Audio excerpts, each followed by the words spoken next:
ధ్యానులందరికీ నా హృదయపూర్వక నమస్సుమాంజలులు. ఆలోచన శాస్త్రం, రచన వెంకటేష్ సిద్ధ. ఆలోచనలు రకాలు. రోజంతా అద్భుతంగా ఆలోచించండి, అద్భుతంగా మాట్లాడండి మరియు అద్భుతంగా పనులు చేయండి. మీ ప్రతి క్షణాన్ని అద్భుతంతో నింపండి. మీ జీవితానికి అద్భుతాన్ని జోడించండి. అంతే, దయచేసి ఇంకేమీ చేయవద్దు. సిద్ధ. ఆలోచనలను జాగ్రత్తగా విభజిస్తే అవి 4 రకాలుగా ఉంటాయి. 1 అద్భుతమైన ఆలోచనలు, 2 సకారాత్మక ఆలోచనలు, 3 నకారాత్మక ఆలోచనలు, 4 విధ్వంసకర ఆలోచనలు. సామాన్య మానవుడు ప్రతిరోజు దాదాపుగా 60,000 ఆలోచనలను చేస్తారు. అతడు ప్రతిరోజు చేసే ఆలోచనలలో ఎక్కువ భాగం గతం లేక భవిష్యత్తు సంబంధించినవే ఉంటాయి. అంతగా ఉపయోగపడని గతపు ఆలోచనల మీద స్పష్టత, క్రమం, గమ్యం లేని భవిష్యత్ ఆలోచనల మీద రోజులో ఎక్కువ భాగం తన దృష్టిని కేంద్రీకరించి తన ఆలోచన శక్తిని బలహీనపరచుకుంటున్నాడు. రోజులో ఎక్కువ భాగం ఒక వ్యక్తి ఎలాంటి ఆలోచనలను చేస్తున్నాడో అతడిని అలాంటి వ్యక్తిగానే సమాజం గుర్తిస్తుంది. అద్భుతమైన ఆలోచనలు అద్భుతమైన జీవితాన్ని, ఆనందాన్ని ప్రసాదిస్తాయి. పాజిటివ్ ఆలోచనలు కష్టాలు, బాధలు లేని జీవితాన్ని ఇస్తాయి. నెగిటివ్ ఆలోచనలు దుఃఖాన్ని తెస్తాయి. అలాగే విధ్వంసకర ఆలోచనలు ప్రమాదాలకు, మరణానికి కారణమవుతాయి. చిన్న ఉదాహరణతో ఈ 4 రకాల ఆలోచనల గురించి స్పష్టంగా అర్థం చేసుకోవచ్చు. మీకు విదేశాలలో ఉన్న మీ స్నేహితుడు ఫోన్ చేసి హైదరాబాద్ షోరూంలో బుక్ చేసి ఉన్న క్రొత్త కారును తీసుకొచ్చి షోరూం నుండి 30 కిలోమీటర్ల దూరంలో ఉన్న తన ఇంటి దగ్గర పెట్టమన్నాడు అని అనుకుందాం. మీరు ఈ మధ్యనే కార్ డ్రైవింగ్ నేర్చుకుని ఉన్నారు. అది కొత్త మోడల్ కారు మరియు వచ్చే దారిలో ట్రాఫిక్ సరి. మీ స్నేహితులు ఫోన్ చేసి దగ్గర నుండి మీ ఆలోచనలు ఎలా ఉన్నాయి అన్న దానిని బట్టి మీ గమ్యానికి చేరే విధానం, పనిని పూర్తి చేయడం ఆధారపడి ఉంటాయి. నేను అద్భుతంగా డ్రైవ్ చేయగలను. నా మీద నాకు అనంతమైన విశ్వాసం ఉంది. నాలో సమర్థత ఉంది. ఇది నాకు ఒక గొప్ప అవకాశం. దీనిని నేను అద్భుతంగా, సమర్థంగా పూర్తి చేసి నా స్నేహితుడికి ఫోన్ చేస్తాను. పూర్తి నమ్మకంతో ఇలాంటి అద్భుతమైన ఆలోచనలు చేస్తే అతడు ఆ పనిని అద్భుతంగా పూర్తి చేసి గమ్యాన్ని చేరుతాడు. నాకు కారు డ్రైవింగ్ తెలుసు. ఈ పనిని ఎలాగైనా సరే పూర్తి చేయాలి. ట్రాఫిక్ ఎక్కువగా ఉంది, అయినా సరే నేను బాగా డ్రైవ్ చేయగలను. అంతా మంచిగా జరుగుతుంది. ఇది సరైన అవకాశం. దీనిని జారవిడుచుకోను.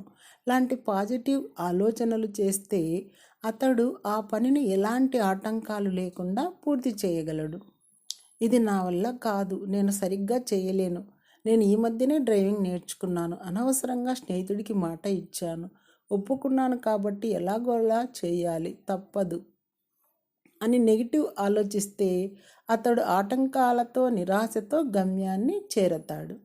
అలాగే నేను అస్సలు చేయలేను, చేస్తే ఏదో ఒక ప్రమాదం ఖచ్చితంగా జరుగుతుంది, క్రొత్త కారుకు ఏదైనా జరిగితే అందులో ఉన్న నా పరిస్థితి ఏమిటి, అమ్మో భయం వేస్తుంది, అనవసరంగా మాట ఇచ్చాను, నా చావును నేను కోరి తెచ్చుకున్నాను అంటూ ప్రమాదకరంగా ఆలోచిస్తే ఇది అతడికి ప్రమాదకరంగా పరిణమిస్తుంది.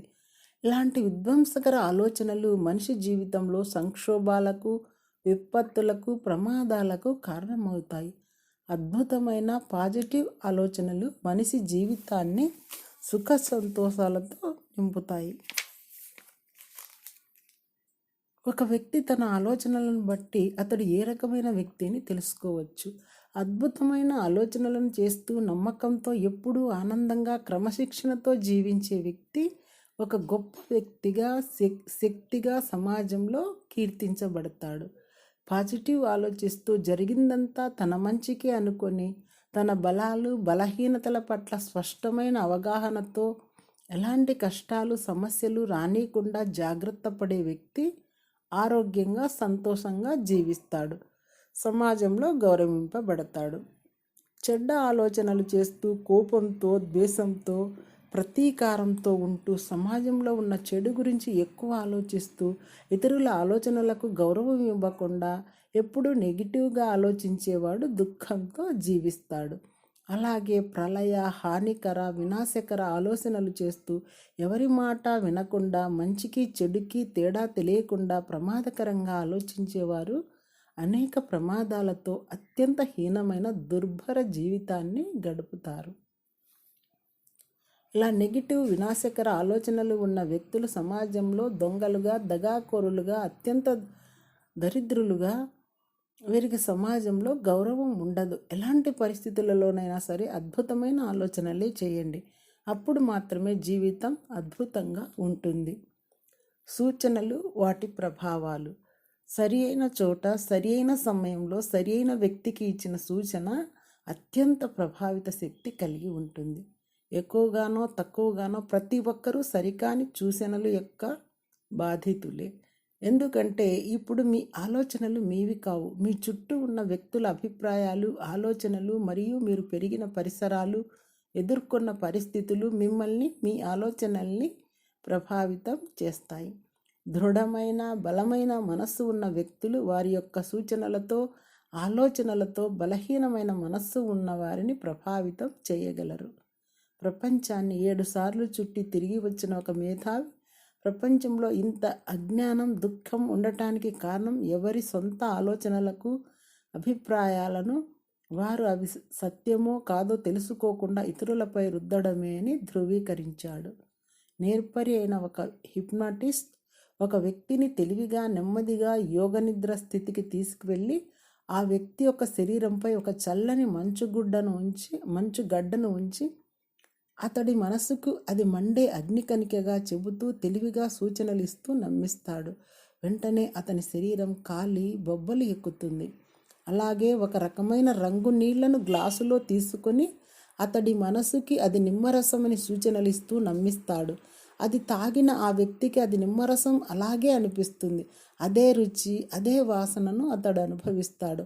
ఇలా వివేకవంతుడైన ఆ హిప్నటిస్ట్ మనసుకి సూచనలు అందిస్తూ వాటి ప్రభావాలను మనకు కళ్ళకు కట్టినట్లు బహిరంగంగా తెలియజేస్తాడు. సూచనలను, మనసుపై వాటి ప్రభావాలను జాగ్రత్తగా అర్థం చేసుకోండి. ఎవరికైనా సూచనలు, సలహాలు ఇచ్చేటప్పుడు ఎంతో ఎరుకతో ఉండండి. ఎప్పుడు కూడా తప్పుడు సూచనలను ఇవ్వకండి. ఎందుకంటే అవి ఇతరులకు తప్పుడు నమ్మకాలను, హానికర పరిస్థితులను సృష్టిస్తాయి.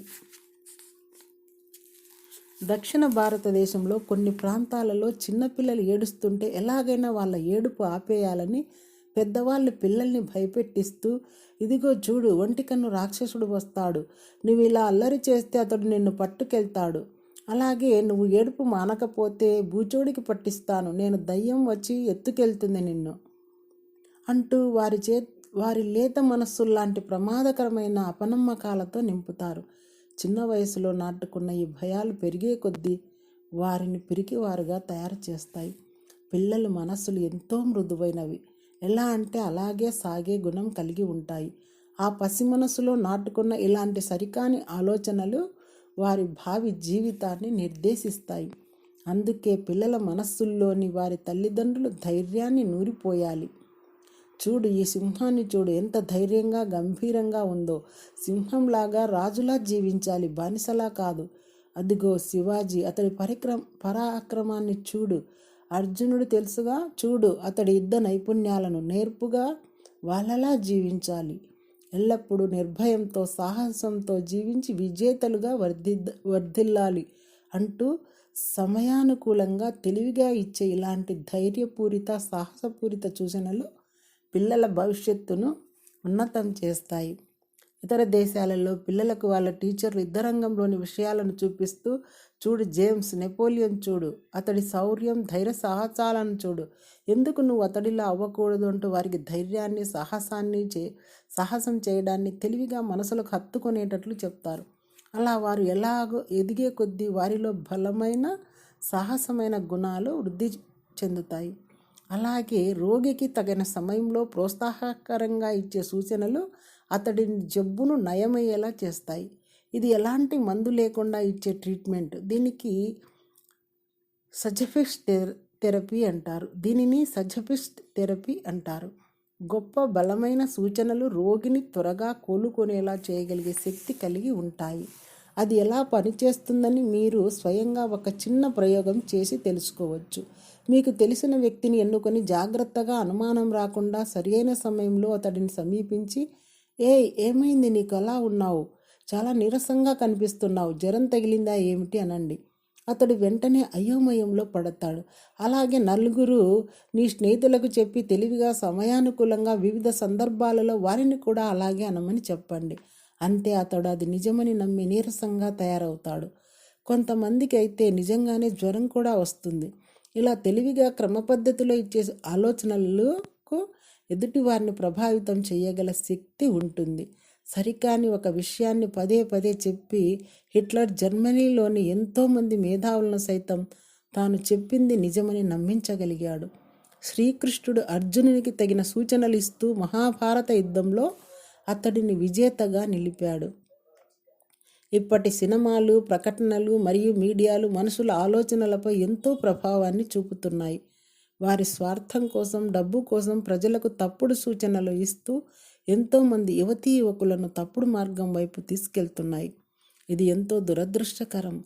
అయితే కొంతమంది దృఢమైన వ్యక్తిత్వం, నైతిక విలువలు, మనోనిశ్చయం ఉన్నవారు ఇలాంటి తప్పుడు సూచనలకు ప్రభావితం కారు. Thank you.